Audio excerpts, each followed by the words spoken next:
Jacob. Jacob. Hello, everyone. I am Melanie Willis.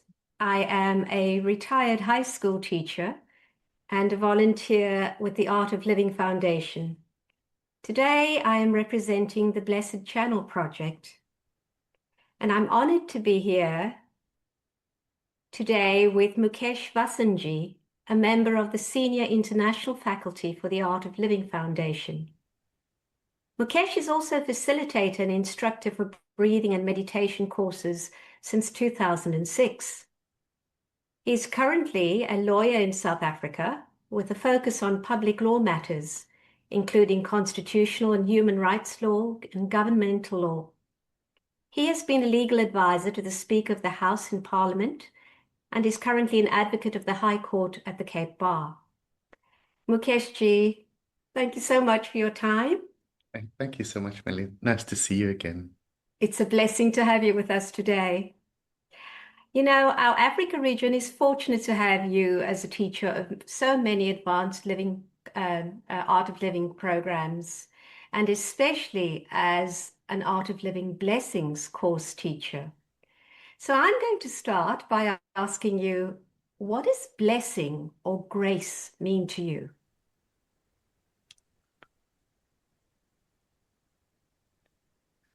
You can look at it in two senses. Blessings and grace are they in such abundance in our life, but often we don't recognize them. But also you can recognize blessing or grace as something beyond your capacity that comes from a higher level of consciousness. And and the more and more you recognize how many blessings you have, the more they seem to be abundant in your life. Yeah. That makes so much sense. We don't notice the minuscule little things that give us joy. And I can see how you relate to that. How would you say that prayer and blessings relate to each other? That's also a very interesting question. So, again, prayer, you can look at it in two senses. Often people pray when they say, please help. Please, can you help me? At another level, prayer is deep gratitude for all that's happening and for all that we are, for all that happens in our life. And blessings are a result of prayer, but also when you're in that deep state of gratitude, you're Mm, also able to bless others. Often, when you see in many cultures, old people are asked for blessings mm, because they're so free from the inside, they don't need anything anymore, and they feel that they've lived their life so fully that they're just there for others. And mm. with that kind of inner freedom, they have that ability to bless. So I think that's how I see the interconnection between blessing and prayer. Mm-hmm. They're so closely interwoven. Correct. With you being a blessings course teacher and so active with teaching so many other programs, you must have seen a number of transformations in your students. Can you share a couple of examples that you've heard from your students? I'll be a little unorthodox and I'm going to switch that on you since you did the blessings course earlier this year. Maybe you'd like to share your experience and then I'll give you more examples of what people have shared with me. I must say, Mukesh, when it was my intention to attend the blessings course, I was fairly new to the happiness program and to the art of silence. And when I saw that the blessings course was coming up, I think it was with 2 months' notice. That's when I noticed it. I crammed in all of the requirement courses so that I could attend the blessings, and I'm so glad I did. For me, it was a consolidation of gratitude, as you say, and also to be more aware of, as I said earlier, the little things that actually make our life fulfilled and joyous. And it brought about for me a sense of calm. There was so much chaos and turbulence in my private life that I didn't want to be part of the storm. I wanted to be in the center, in the calm. And having attended the Blessings course helped me to maintain that anchoring. And that combined with the Kriya and the other practices that we do every day, it has been such a rock for me. And in sharing the blessings, when I grant blessings to others, I feel such a sense of stillness and peace. And the people with whom I've shared, they can't explain what it is, but they feel different. And that It's is enough for me. very beautifully shared. So, the blessings course is more than just learning how to bless. To be, as I said before, to be able to bless, you need to be free from the inside. And I think the processes and how the course is structured is just so phenomenal to watch it unfold in front of you. And it's I've seen people become, they feel so totally free from the inside. Many inhibitions that they had, they seem to drop them, and they seem to move forward in life with courage. Also feeling that they're here and they can contribute to the lives of others. And so it's this feeling of fullness. And as I said, it's this feeling that I'm here for you and I have the strength. So you also shared that very beautifully. So it's a very empowering course, and a course that really frees you from the very inner core of your being. Yeah. Mm, You recognize that you're the light, you're the wisdom, and that your whole life has been carried by grace. mm. I like how you linked that to the very first question we had about grace and prayer and how interconnected we are. It also links to the next comment I wanted us to touch on, which is the beauty of this course. And you've already highlighted many of those elements. For me, if I may share, it highlighted the connectedness, how connected we are to each other, and how strengthened we are in being together and in opening up. Is there anything more you can add about the beauty of the blessings course in particular? I think from the perspective of a teacher, it's a very privileged position as you watch people transform over these 3 days. You'll see the light come back, you'll see this inner glow inside of them, and they leave with such a sense of contentment. And the feedback from the course has just been phenomenal. Out of all the courses that I've done, I think the feedback is just so heartwarming to hear how they've overcome certain challenges they thought that were insurmountable in their life, or how useful they feel and the stillness that they feel. So I think in many respects it's a very rewarding course. I'm going to ask you about your private interaction and a bit of your history. So take us back in time and tell us how you were first introduced to Art of Living. That's a very long time ago. So I first did the Art of Living course in it was 1998, in July 1998. And at that point, I wasn't interested in anything spiritual whatsoever.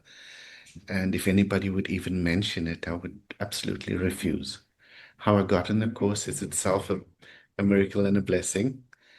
But what I experienced over those 6 days that I did the first happiness course was just something unfathomable, and it changed my life in such a profound way. I started doing more and more courses, and I cannot look back and say that I'm the same person that walked into that room on that course in July 1998. It made an enormous difference in my life. And from the very beginning, I had this inner feeling that I'd like to share that with others. I always felt I wasn't ready. But from the first time, I thought this is such a wonderful thing. And I actually thought, if it could change me, it can change anybody on the planet. Mm, Because I was quite stubborn. I was in quite a difficult position in my life. And how it changed and how I've watched others unfold, I think has been just phenomenal. I've been teaching that course for about 20 years, And every month you feel it's such a sense of wonder as to how this actually works, but you see it in such a tangible way. Yeah. Mm. Can you tell us how these practices perhaps have helped you in your stressful legal profession? Yes, it seems to be like a polar opposite. Now I wear white at night when I teach the happiness course or art of living courses and black in the day. So it's a very difficult profession. It's a profession filled with conflict, with tension, many unflinching deadlines, and lots of people leave the profession for that. But I found that this practice gives me such a sense of peace, such a sense of calm, that even with the multiple overlapping deadlines, it gives you the strength to transcend them and handle them. Yeah. Life is so unpredictable. I think court is even more unpredictable. Mm, And it just gives you that sense of centeredness. mm, It gives you that sense of calm, where you find that as you speak, people actually listen to what you say. So I found that very effective in my day-to-day court practice even. mm. And you must have been a particular example to your fellow legal professionals, with your centeredness as a result of your practice. Have they asked about your behind the scenes practice to give you this calm? And how do you go about spreading awareness of your tools to your professionals, that is? There were some of us that had a concern that the profession has such a high level of stress that we wanted to incorporate wellness at the bar. And it started with me writing an article in the bar journal about wellness at the bar and how these techniques can assist. And since then, I've been every year I do a talk to the pupil advocates about how to run a sustainable practice. Sustainable not in the sense of just making money, but in the sense of having balance in your life and how that balance can actually assist the practice. Mm, mm. Now, we'd love to hear about a blessing story or a story of grace over the years on this art of living path. It needn't be your own specific, but one that touches you closely. There have been so many people that have asked for blessings. The first one that comes to mind is somebody who had glandular fever and had said that, they tried all kinds of they went to a variety of doctors. This person went to a variety of doctors and nothing was helping.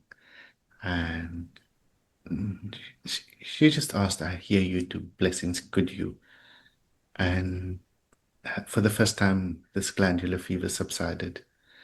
Um, often it's when people are in the middle of an exam, I get many, please, can you bless me? Uh, when there happened to be incidents of xenophobia around 2010, 2011, and we came together as a collective and we would bless the area, we'd send prayers to the area, and we really felt that it made a tangible difference. Mm, Many people reported back about getting a job that they really wanted, that they thought wouldn't happen. And it's also just gives people a sense of calmness that everything is going to be okay. People who receive a blessing feel this deep sense of peace afterwards. mm, But those are mm. some of my experiences. One little drop creates so many ripples, don't they? Definitely. Yeah. Won't you please tell us about one or two interactions with Art of Living founder Gurudev, Sri Sri Ravi Shankar, that, ones that you always remember? I think one that comes to mind since we're speaking about blessing is that in about 2018, my thyroid started going into hyperthyroid. So that pumps lots of adrenaline into your system and it feels like anxiety. And I actually wanted to call Gurudev and ask him for a blessing because I never experienced anything like this. And by the time we had made contact and we arranged the phone call, it's difficult to get hold of him nowadays. Um, I had a very firm idea in my mind that I was going to remove the thyroid, and I thought that would be the solution. So when they said that, when his secretariat arranged the phone call with him, I had in my mind a very definite idea that I'm going to cut the thyroid and I'm going to ask for blessing now. And when he came on, without me saying a word, he said, I don't want you to touch your thyroid. I have reset it. I have blessed you and I've reset it. And within a matter of hours, that intense feeling of heart, of this feeling of your heart pumping that fast subsided. So it's quite an appropriate story of how a blessing worked. And another one was that the art of living also has this very interesting process called the scanning process. And I went for a scan to to ask certain questions, and the scanner kept saying that, "Oh, you're a blessings course teacher," and I kept saying I'm not. And he mentioned twice that you are a blessings course teacher, and I said, "No, I'm not." He said, "Oh, well, then you should ask Gurudev." And it's something that I never thought of that I wanted to teach. I was very happy teaching silence courses. I thought that's really what I love doing the most, and I thought I didn't want to do anything else. But since the scanner asked, when Gurudev was in Mauritius last year, I met him. Somebody else was speaking to him before that, and I thought I should ask or shouldn't I ask? And eventually, when he looked at me, I said, Gurudev, he said, you want to ask about becoming a blessings course teacher? And I said, yes, Gurudev, I said, a scanner. And he said, yes, I know the scanner told you. He said, you don't have to ask me. I know already. So it's really amazing being with somebody who, when you meet them, they know your own mind better than you know it yourself. And it's quite comforting and reassuring. And the interactions with him are, I feel, the most precious things in my life, the most precious moments of my life. That's beautiful. The connectedness is just absolutely beautiful. Do you think in the world today that these techniques are essential to keep up with the busy pace of life and the conflicts that we see and the challenges that people seem to be facing? I think more and more it's become necessary, and that's why we're putting more effort to get this out there. A few years ago, the United Nations Secretary General gave us a very alarming statistic saying that out of the 8 billion people on the planet, 1 billion suffer from serious mental health issues. And those are people who actually have access to mental health care, never mind those outside of the system. And people are going more and more into either extreme, either depression, low energy, Mm, or completely the opposite of anxiety. mm, And I think especially for anxiety, the blessing technique is very calming because often anxiety is about what's going to happen in the future. And if this doesn't happen, what happens to me? All this kind of panic. And we've seen through the blessing process, people seem to calm down and they're able to move forward. So I think more and more it's necessary to spread the word about the blessings course and all these wonderful techniques that are so natural, so simple, and have no side effects. mm. And what I especially see about it, it's accessible. It's and many people, all of us are able to tap into it and to use it And with the guidance. what's very interesting is that you can be a complete skeptic and it would still work. Mm, So I had somebody once that came to me and said they were feeling very anxious, but this person, he said, but I'm an atheist. I don't believe in anything. Is it okay to ask for blessing? And I said, absolutely. And I think what shocked him the most was the sense of calm that he experienced for the first time in a long time. So it mm, has a real tangible effect on mm, on people's lives. mm. We're coming to our final question. What keeps you going and energized and centered? What really gets me out of bed is sharing the techniques taught by the art of living. It's the reason I go to work, and I think it's so necessary. It gives me also an immense sense of joy. I think this is when you have a, and I experience so much abundance from that. My main focus really in life is to be as effective as I can in spreading the knowledge of these courses, and because the benefit that I experience and so many that are on the course experiences, it's just it's so profound. And there are so many people looking for answers that they don't know where to find them. If only they looked inside. And the techniques are so effective that such profound change happens in such a short time. So that's really what inspires me every day.